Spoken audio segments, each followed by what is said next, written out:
Well, the future of New Jersey Network topped the agenda at an Assembly Budget Committee hearing today. Interim Executive Director Howard Blumenthal was grilled by Democrats about a plan to transform NJN into a not-for-profit operation independent of state government. State House correspondent Zachary Fink is standing by now at the Capitol with more. Zach, what's the latest on the Christie administration's timetable to privatize NJN? Well, Jim, out of 150 employees at New Jersey Network, 129 are state employees. That includes myself.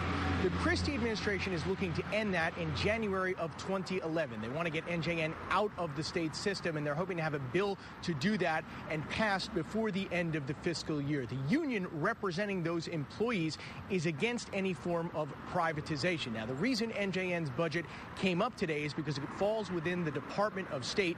Secretary of State Kim Guadagno, who also serves as lieutenant governor, was there to answer questions about state's budget, which is down 10.9% from last year. Kim Guadagno opened the hearing reminding legislators that she would only answer questions in her role as Secretary of State, not as the state's first lieutenant governor. Lawmakers then focused a good portion of their questions on the future of NJN. New Jersey Network is in but not of the Department of State. The network's interim executive director, Howard Blumenthal, asked lawmakers to move forward with a Christie administration plan to convert NJN to nonprofit status. It's important for us to work through legislation by the end of June in order to make sure that there are enough funds come January to pay the salaries and operate the organization, even if the organization is somewhat smaller. Governor Christie has cut NJN's funding in half to $2 million in fiscal year 2011.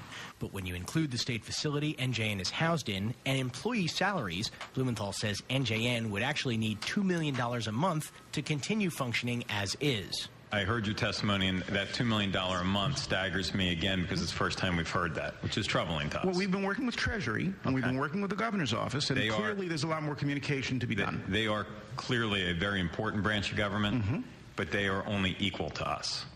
So while you've talked to them, you have not spoken to us. Well, they, if you remember, did suggest the idea of this becoming a nonprofit. And we've been working with them because they are the ones who stepped up. If NJN as we know it goes away in the coverage, okay. If we do this, we don't have the ability to hold you to that, though, because as you said, you don't have to come here anymore. Right now, as belaborious as this is, you come here.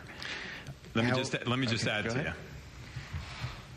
I was asked to go on Channel 12 on Friday to discuss the changes in our Supreme Court and the impact on Justice Wallace.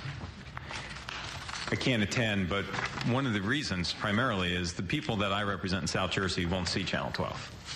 If you go away, there's effectively a blackout on important issues like that in the southern part of this state.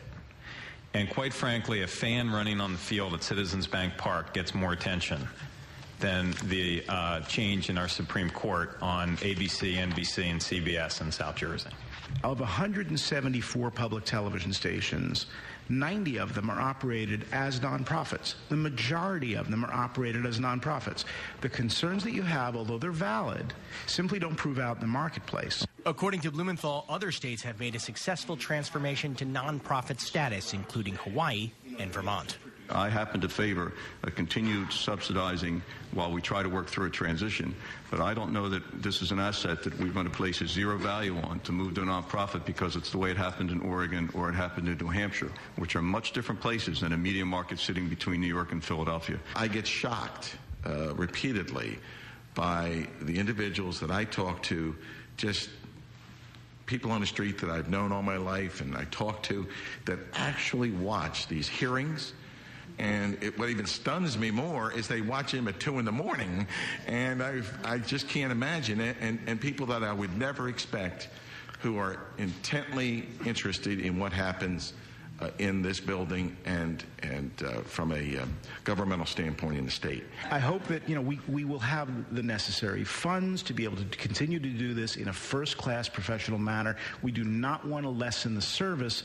We want to increase the range of programs and the range of platforms that we work on. But we're going to have to do this differently. The world has changed. It's going to require a lot more discussion on this in order for us to really get a full understanding as to the impact as well as the benefit of moving forward with this operational plan that you talked about.